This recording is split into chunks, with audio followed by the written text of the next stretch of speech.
ክብር ለጌታ ለአምላካችን ይሁን። እግዚአብሔር ለዘላለም ይባረክ።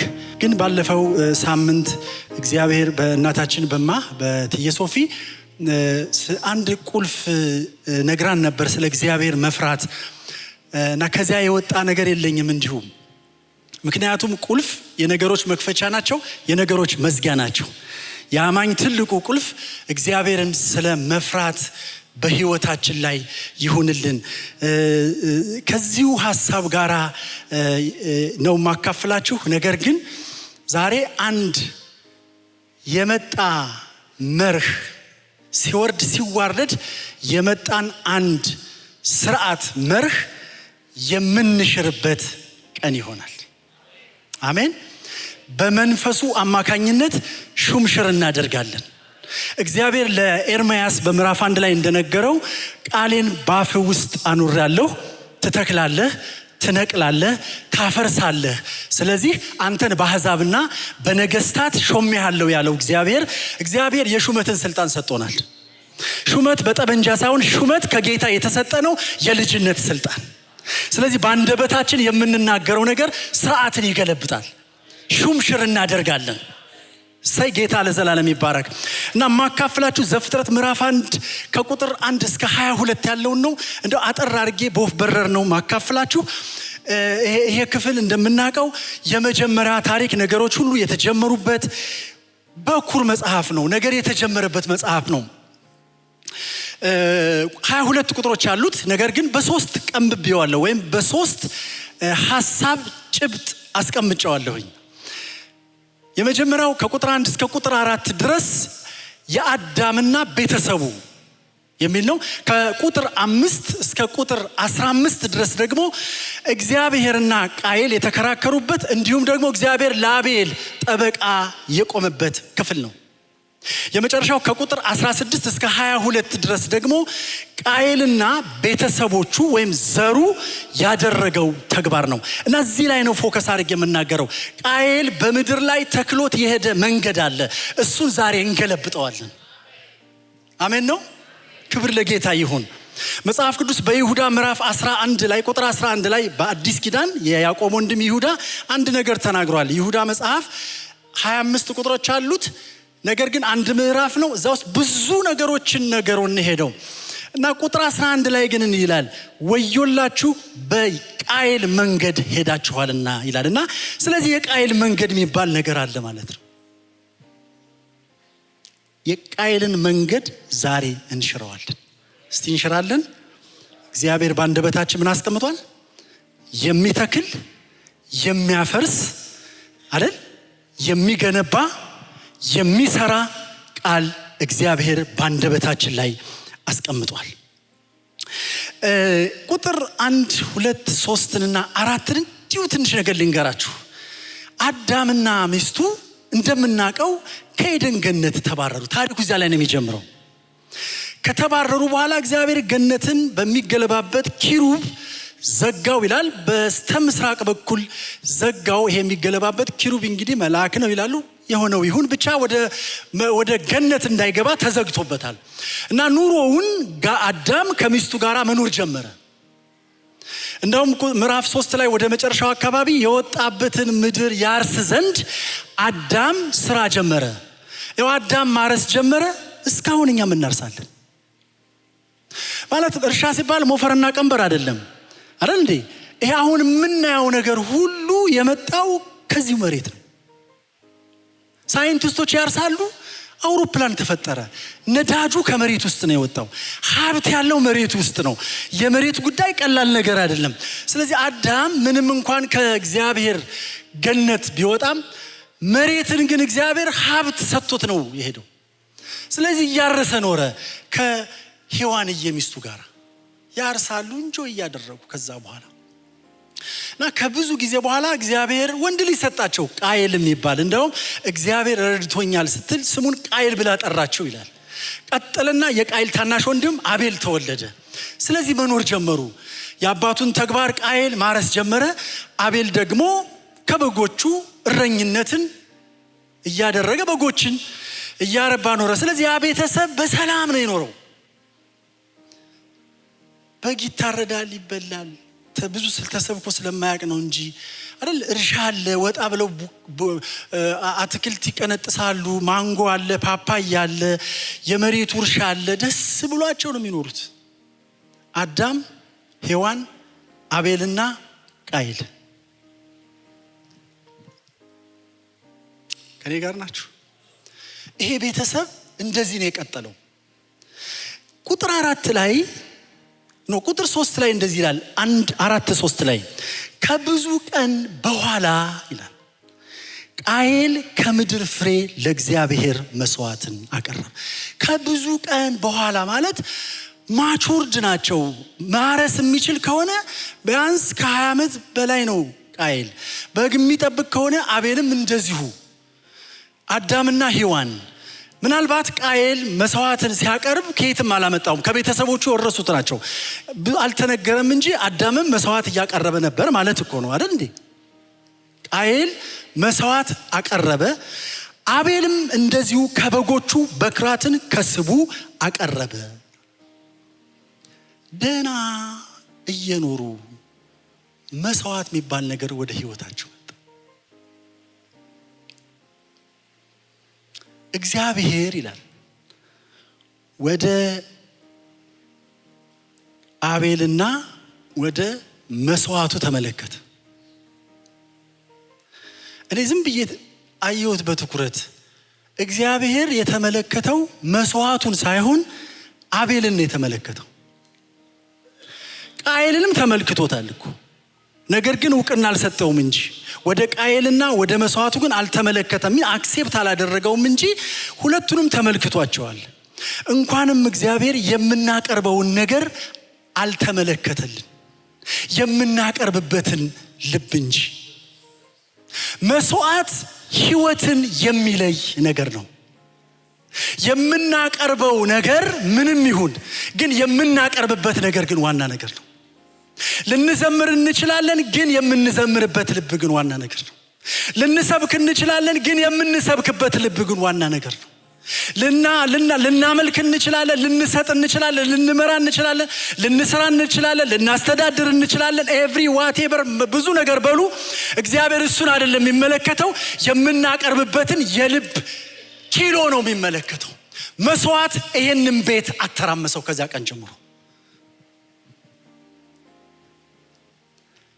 መስዋዕት ወይ የእግዚአብሔርን ትኩረት ይስባል ወይም ደግሞ የእግዚአብሔርን ፊት ያዞርብናል። ወገኖቼ የምንሰዋው ነገር በእግዚአብሔር ፊት እውቅና ያለው ነገር ነው።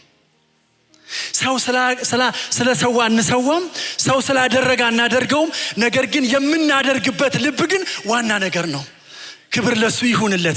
መስዋዕት አዳምን፣ ሔዋንን፣ ቃየልና አቤልን ቤታቸውን አተረማመሰው።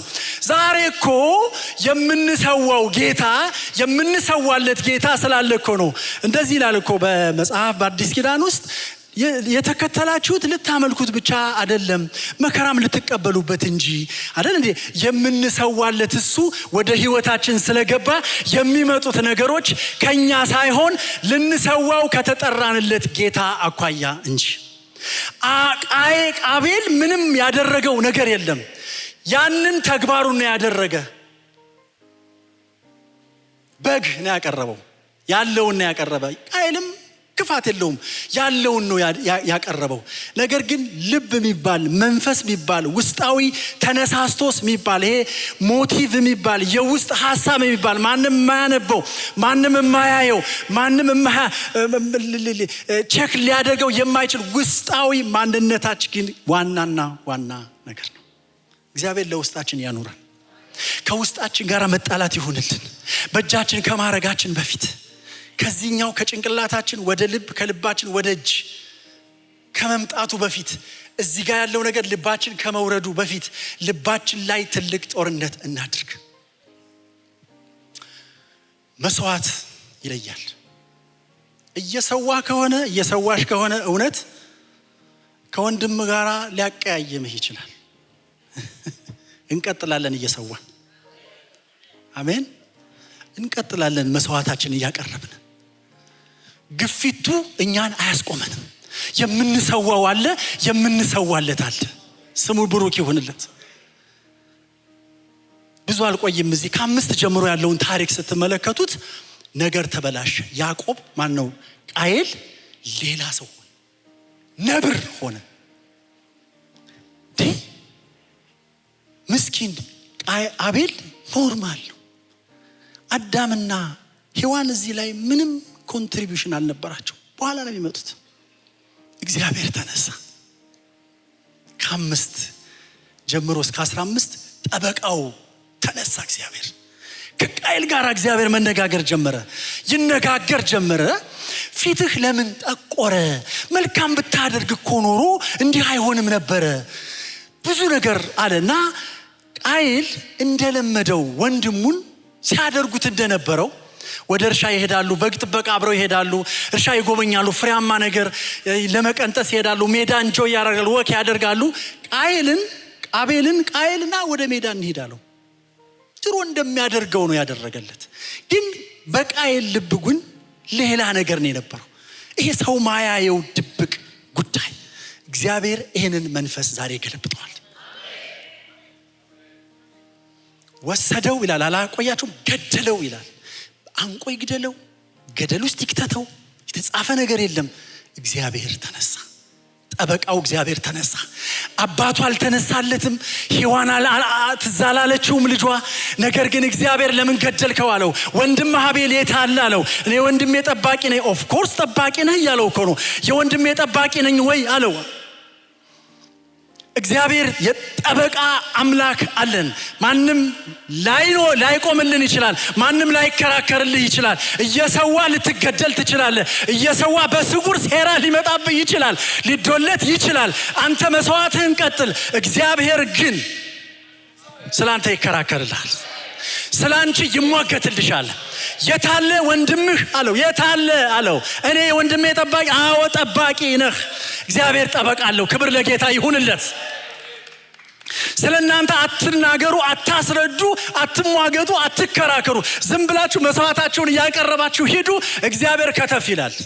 ሔዋን የተነች እንደው አባስቲ እኔ እናት ልጇን ገሎባት ወንድሙ እኔ በጣም እኮ የት ሄደ አዳም? ማንም። እግዚአብሔር ግን ተነሳ። በስውር ቴኬር የሚያደርግ እግዚአብሔር አለን። እየሰዋን እንቀጥላለን። ስሙ ብሩክ ይሁንለት። ለእውነት እግዚአብሔርን መስዋዕት አቅርቡ። ለአቤል እግዚአብሔር ነው የቆመለት። ቀጥሎ ያለው ታሪክ ነው እኔ በጣም ኢንተረስት ያደረገኝ።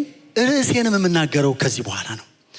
ይሄ ነገር ከተፈጠረ በኋላ ክርክሩ ከጦፈ በኋላ ቁጥር 16 እስከ ቁጥር 22 ያለውን ነው ጨምቄ የማወራው። አሁን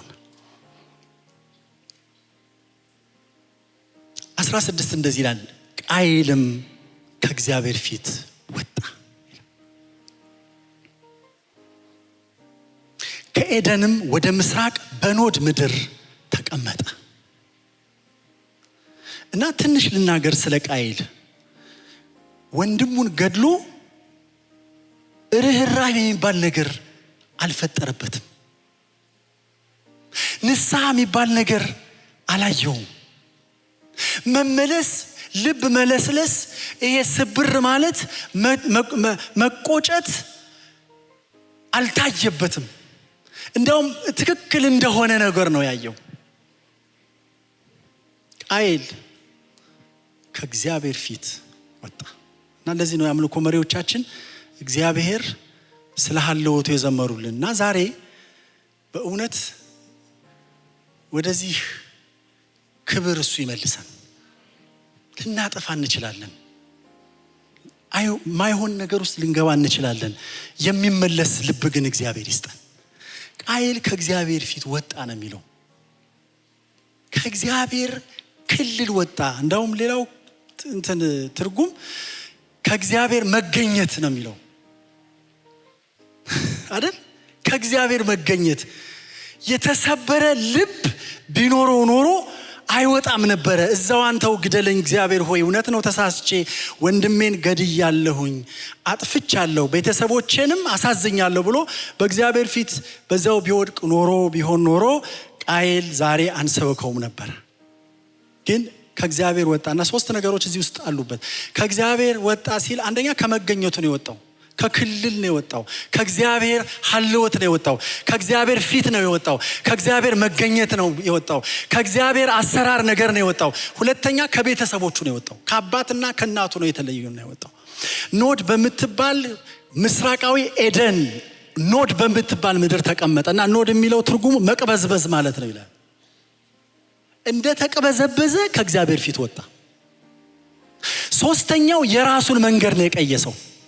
ከእግዚአብሔር ወጣ ስንል ከክልሉ፣ ከሀልወቱ፣ ከመገኘቱ፣ ከክብሩ፣ ከእግዚአብሔር ፊት። ሁለተኛ ከቤተሰቦቹ፣ ከአባቱ ቤት።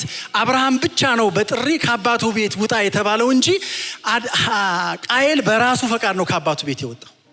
ከሚመክረው አባቱ፣ ከምትቆጣው እናቱ፣ ከምታጎርሰው እናቱ፣ ከቤቱ ነው የወጣው። ከዛ በኋላ ቃየል የራሱን መንገድ ቀየሰ። ለዚህ ነው የቃየል መንገድ የተባለው። እና ቃየልን ሳስበው እዚህ ላይ በበዓላት በተለይ በእኛ አካባቢ ለእርድ የሚሆኑ በሬዎች ወደ ገበያ ይመጣሉ አይደል? በጣም ጥሩ ጥሩ የደለቡ የተቀለቡ መጓዝ ያቃታቸው በጣም ወፍራም ከብቶች ወደ ገበያ ይመጣሉ። በግሩፕም በግልም ይሸጣሉ አይደል? ግዢ ይፈጸምላቸዋል። ተረጋግተው ወደ ገበያ መጣው ሰውየው ገዝቷቸው ከተመለሰ በኋላ ወይም ደግሞ በግሩፕ በሬዎችን ገዝቶ ከተመለሰ በኋላ ነርቨስ ነው የሚሆኑት፣ ይደነብራሉ። አይታችሁ አታውቁም? ከተማ ውስጥ ብዙ ቤት አይደል? ብዙ ሰው ላይ ይወጣሉ፣ በመኪና ይወጣሉ። እኔ ቃየል እንደዚህ ነው የመሰለኝ፣ የደነበረው ቃየል ተቅበዘበዘ ነው የሚለው። የልብ መሰበር የለበትም። መኪና ላይ ነው የሚወጡት አንዳንድ በሬዎች፣ ገደል ውስጥ ይገባሉ። ሰው በፊታቸው አይቆምም። ቃየል ደነበረ። እንግዲህ ይሄን የደነበረ ልብ በውስጡ ጩኸት ይዞ የውስጡ ጩኸት ሳይበርድለት፣ መቅበዝበዙ ሳይበርድለት፣ ልቡ ሳይሰበር፣ የንስሐ ነገር ሳያሳይ ከእግዚአብሔር ወጣ። እግዚአብሔር ይጠብቀን። ስንመለስ የሚመለስ አምላክ እንደሆነ ሁሉ ስንርቅ ደግሞ የሚተወን ነው። ብትመለሱ እመልሳችኋለሁ ነው የሚለው።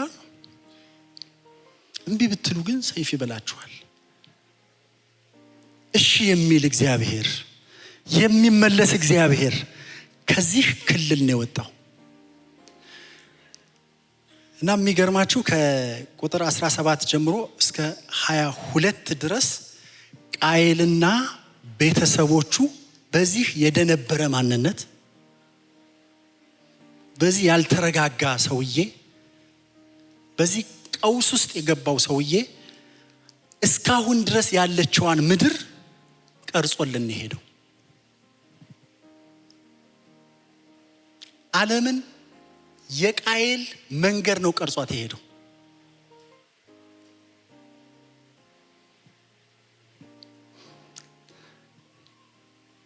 በኋላ ትንሽ ልናገር እችላለሁ ስለ ኖህ። ዓለም ጠፍታ 8 ሰዎች ቢቀሩ በኖህ ደም ውስጥ ቃየልም ነበር አይደል? ቃየል ይላል ቁጥር 17 ላይ ሚስት አገባ፣ ልጅ ወለደ፣ ደንብሮ ተቅበዝብዞ ያልተመለሰ ሰውዬ ቤተሰብ መሰረተ፣ ልጅ ወለደ። ማን? ቃየል። ይሄ ነገርኳችሁ። ቃየል ከእግዚአብሔር ፊት የወጣው ከአባት ከእናቱ የወጣው የራሱን መንገድ ያበጀው ቃየል ልጅ ወለደ ነው። ሚስት አገባ፣ ቤተሰብ ተፈጠረ። ሁለተኛው እዚሁ ቦታ ላይ ቁጥር 17 ከተማ ሰራ ይላል። ቃየል ስሙንን በልጁ ስም ሰየመው ነው የሚለው።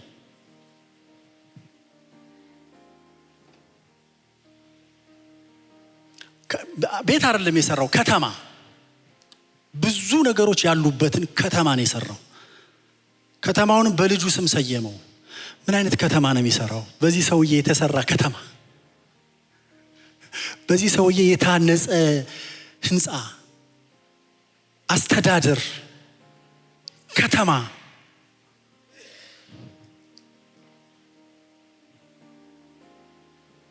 ለምን መሰላችሁ? በፐርፎርማንስ ወይም ደግሞ በማድረግ እግዚአብሔርን ለማሳመን ማለት ነው። ከመመለስ ይልቅ ወደ ሚስት፣ ወደ ልጅ መውለድ፣ ወደ ከተማ ግንባታ ከመውደቅ ይልቅ በእግዚአብሔር ፊት እግዚአብሔር ይጠብቀን። የምንሰራው ነገር አይደለም ዋናው ነገር፣ የምንመለሰው ነገር ነው ዋናው ነገር። ቃየል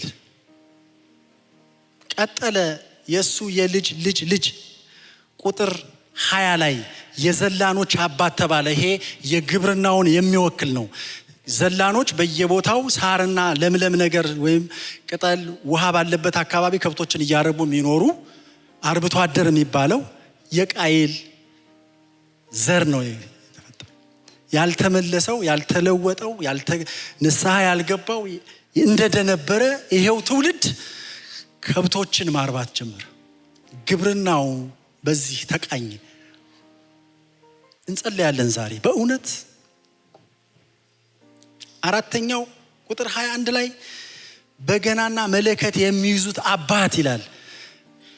በገና የአምልኮ መሳሪያ ነው። መለከት የጦር መሳሪያ ነው፣ የሚነፋ ነገር ነው አይደል? ይሄ የሙዚቃውን፣ የአምልኮውን፣ የሃይማኖቱን አጠቃላይ ነገር የሚወክል ነገር ነው የተመሰረተው መስራቹ የቃየል ዘር። አምስተኛው ላላቆያችሁ ነው 22ኛው ቁጥር ላይ ነሐስና ብረት የሚሰሩ ሰዎች ይላል። የቃየል ዘር ኢንዱስትሪውን፣ መሬት ውስጥ ያለውን ሀብት፣ አሁን አውሮፕላን ብትሉ ይሄ አጠቃላይ ያለውን ነገር ሁሉ በዚህ ዘር የተቃኘ ሰውዬ ነው የጀመረው። እና እንዲያውም አፄ ቴዎድሮስ ኦር እንደዚህ የስልጣኔ አጀማመር ላይ 3 ተቋሞችን ይጠቅሳሉ እሳቸው፣ አራሽ፣ ቀዳሽና ተኳሽ። ከዛ እየዘመነ ሲመጣ ደግሞ ትንሽ ሲል ቀያሽ፣ ምክንያቱም መንገዶች መቀየስ፣ ቤት መቀየስ ተጀመረ። እኔ ደግሞ ፈዋሽ ይጨመርበታል። አራቱንም ሊፈውስ የሚችል የፈውስ እጅ መግባት አለበት። አራሹንም፣ ቀዳሹንም፣ ተኳሹንም፣ ቀያሹንም ፈዋሹ ይፈውሰዋል። ምድር ዛሬ በምን አይነት ልብ ባላቸው ሰዎች ነው እየተሰራች ያለችው? የቃየል መንገድ እኮ እዛው ቢቀር ኖሮ ዛሬ ይሁዳ አይጠቅስልንም ነበር። የቃየል መንገድ አሁንም አለ፣ የተቅበዘበዘ አይደል እንዴ? ስለዚህ ሰፋ ስናደርገው ይሄ የቤተሰብ ተቋም፣ ልጆች፣ ሀገር፣ ትውልድ የሚወጣበት በእንደዚህ አይነት ሰዎች ነው የተመሰረተው። እግዚአብሔር ፈውስን ያመጣል ዛሬ። የግብርናውን አካባቢ ያለውን ሁሉ አሰራር እግዚአብሔር ዛሬ ይፈውሰዋል። ኢንዱስትሪውን እግዚአብሔር ይፈውሰዋል።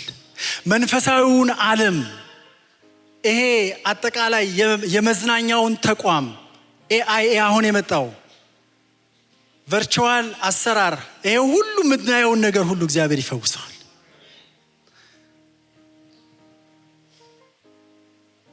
የሚሰሩት ነገሮች ሁሉ በተለወጠ መንገድ፣ በቃየል መንገድ ሳይሆን እግዚአብሔር በሚፈልገው መንገድ በተቃኙ ልጆች እግዚአብሔር ይሄንን ተቋም ያድሳል።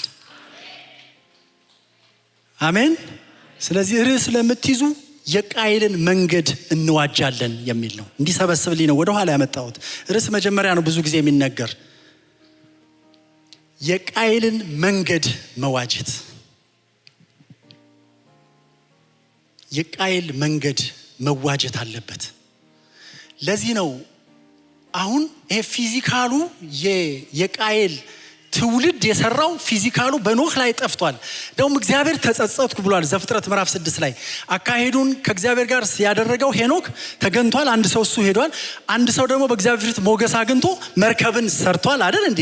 ነገር ግን እነዚህ 8 ሰዎች በመርከቡ ቆይተው ውሃው ጎድሎ ወደ መሬት መኖር ሲጀምሩ ዘፍጥረት 9:22 ላይ ኖህ ገበሬ መሆን ጀመረ፣ ከወይኑም ጠጣና ሰከረ። ያንኑ ነው የደገመው።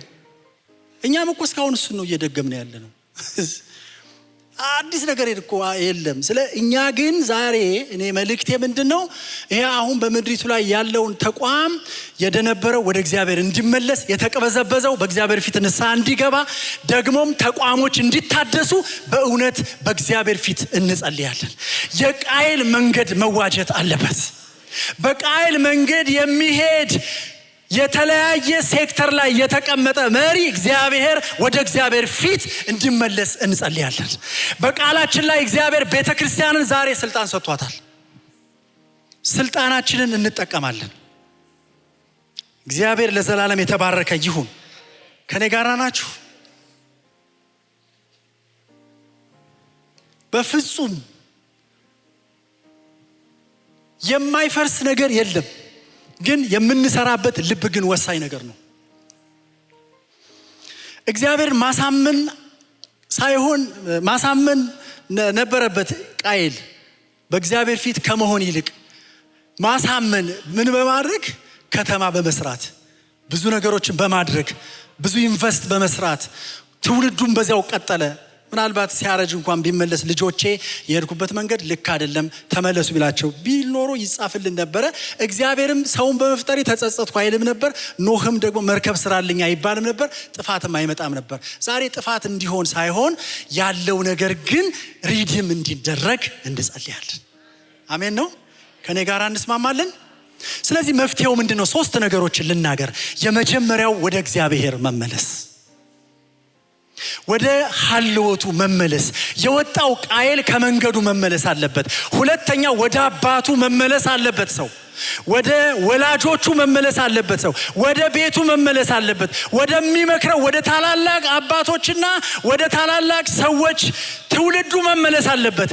የራሱን መንገድ እየጠበጠበ ስለሆነ ቃየል ከአባቱ ቤት ወጣ ነው የሚለው። የወጡ ልጆች እኮ መመለሻ የላቸውም። በቤታቸው የሆኑ ልጆች ግን ቢያጠፉም በአባቶች ይመለሳሉ። ሶስተኛው ከመንገዳችን ከራሳችን መንገድ እንመለስ። አያዋጣንም። ወደ እግዚአብሔር እንመለስ። አሜን። እስቲ እንቁም። ሁላችን ቆመን እንጸልያለን። ቀኝ እጃችንን እናነሳለን። የሰራዊት ጌታ እግዚአብሔር ሆይ በኢየሱስ ስም ጸልያለሁ። ዛሬ የቃየል መንገድ የማያዋጣን እንደሆነ አይተናል። ጌታ መንፈስ ቅዱስ ሆይ ከወጣንበት ከክብርህ ቃየል ወጥቶ እንደቀረ ሁሉ እግዚአብሔር ሆይ የመመለስ ልብ በኢየሱስ ክርስቶስ ስም ይሁንልን። ምድራችን የመመለስ ልብ ይሁንላት። እግዚአብሔር ሆይ በተለያየ ተቋም ውስጥ ያሉ ትልልቅ ሰዎች እግዚአብሔር ሆይ ወደ ልብህ ይመለሱ። ወደሚያፈገፍጉበት እግዚአብሔር ሆይ ሳይሆን ወደ ሸፈቱበት ሳይሆን ነገር ግን ወደ አንተ ሐሳብና ፈቃድ በኢየሱስም ይመለሱ። የተሰሩት ነገሮች አንተን አያሳምኑህም፣ አያስጨበጭቡህም፣ አንገትህን አያስነቀንቁህም፣ ከዙፋን ብድግ አያደርጉህም። ነገር ግን በሚመለሱ ሰዎች ደስ ይልሃል። ንስሐ በሚገቡ ሰዎች ደስ ይልሃል። ወደ ክብሩ፣ ወደ ፊትህ፣ ወደ መገኘትህ፣ ወደ እግዚአብሔር ሐልወት በሚመጡ ልጆች ደስ ይለዋል። እሱን ስናደርግ የምንገነባው ነገር ያማረ ይሆናል። የምንሰራው ነገር ሞገስ ይኖረዋል። ለትውልዱ ሁሉ በረከት ይሆናል። እግዚአብሔር ሆይ በኢየሱስም የተባረከ ይሆንልን። የሚሰሩትን ሁሉ ዛሬ እንባርካለን። ካምፓኒያቸው ይባረክ። የሀገር መሪዎች በዚህ ልብ ሀገርን ይምሩ። የሀገር መሪዎች በዚህ ልክ ከተማን ይገንቡ። የሀገር መሪዎች በዚህ ልብ እግዚአብሔር ሆይ ሕዝብን ያስተዳድሩ።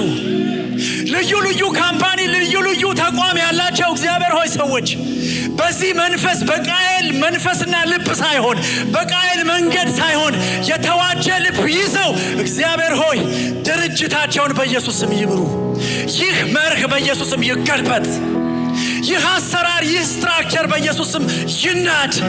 የምንገነባው ነገር እግዚአብሔር ሆይ ምናልባት ውሃ በኖህ ዘመን እንደመጣው ሳይሆን በሌላ መንገድ ሊጠፋ ይችላልና ነገር ግን የማይጠፋን መዝገብ የምንሰራ ልጆችህ አድርገን። እናመሰግንሃለን፣ እናከብርሃለን። እግዚአብሔር ሆይ ተባረክ። የቃየልን መንገድ በኢየሱስ ስም እንሽራለን። የተዋጀውን መንገድ እንሄዳለን። ቤተ ክርስቲያን ለዚህ መታለች። መስዋዕታችንን እንሰዋለን። ጠባቃችን ትቆምልናለ። ክብር ምስጋና ላንተ ይሁንልን። ፓፓ ጋስቶ ሾኮ ፓንቶኒያ የሃይማኖቱ አሰራር በኢየሱስም እየተዋጀ ይሆናል። ሃይማኖታዊው ነገር በኢየሱስም የተፈወሰ ይሆናል። ምድራችን ካንተ የተነሳ በጤንነት ትመላለሳለች። ክብር ምስጋና በሰማይ በምድር ላንተ ይሁንልህ። ወደ አንተ እንመለሳለን፣ ወደ አባቶቻችን እንመለሳለን። ከኛ መንገድ ወጥተን ወደ ራሳችን ሳይሆን ወደ እግዚአብሔር መንገድ እንመለሳለን። ክብር ላንተ ይሁንልህ።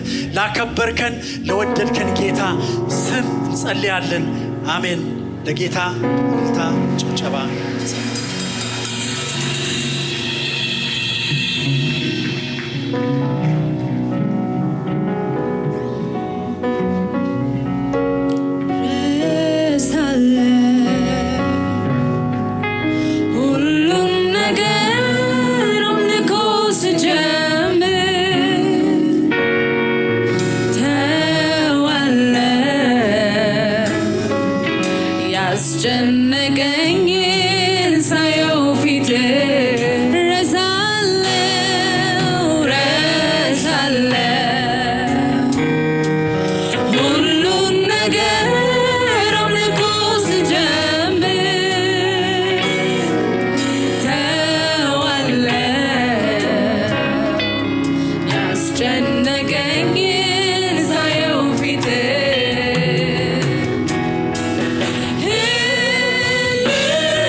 እናመሰግንሃለን እናከብረሃለን።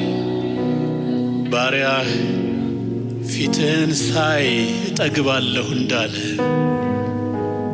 ከፊትህ መሸሽ ሳይሆን ወደምንጠግብበት ወደ ፊትህ ዞር ማለት ይሆንልን። ወደ ደስታችን ምንጭ ሆነው ወደ ፊትህ ወደ አንተ ኢየሱስ ጉልበት አቅም ወደምናገኝበት ኢየሱስ ወደ አንተ ፊታችን ዞር ይበል። ጌታ ሆይ ነገራችን ይቅና፣ ፊታችን ዞር ይበል። በኢየሱስም ዞር ይበል። እይታችን ዞር ይበል።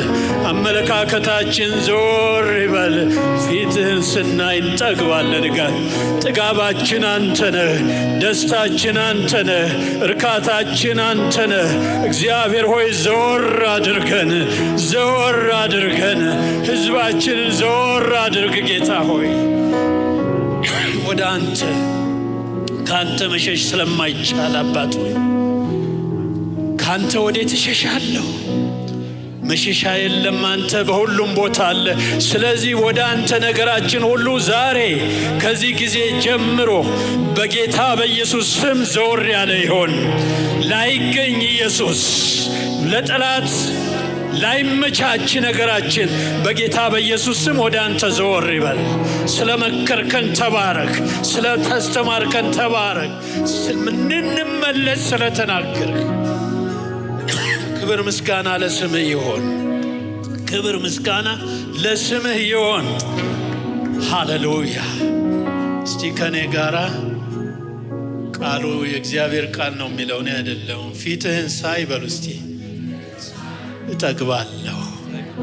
አባት ሆይ ፊትህን ሳይ በሚገባ ፊትህን ሳይ ጠላት ይስማ እንድገመው። ፊትህን ሳይ እጠግባለሁ። ጥጋቤ አንተ ነህ፣ ደስታዬ አንተ ነህ፣ እርካታዬ አንተ ነህ። ወደ አንተ ዞር አድርገኝ በኢየሱስ ክርስቶስ ስም። ክብር ለእግዚአብሔር ይሁን። እግዚአብሔር የተባረከ ይሁን። እግዚአብሔር ይባርካችሁ፣ ይጠብቃችሁ። እግዚአብሔር ፊቱን ያብራላችሁ፣ ጸጋውን የሚጨምርላችሁ። እግዚአብሔር ፊቱን ይመልስላችሁ፣ ሰላሙንና ወደ ከሱ ጋር መጣበቁን ያብዛላችሁ። በአብ በወልድ በመንፈስ ቅዱስ ስም አንድ አምላክ ክብር ለእግዚአብሔር ይሁን። አሜን።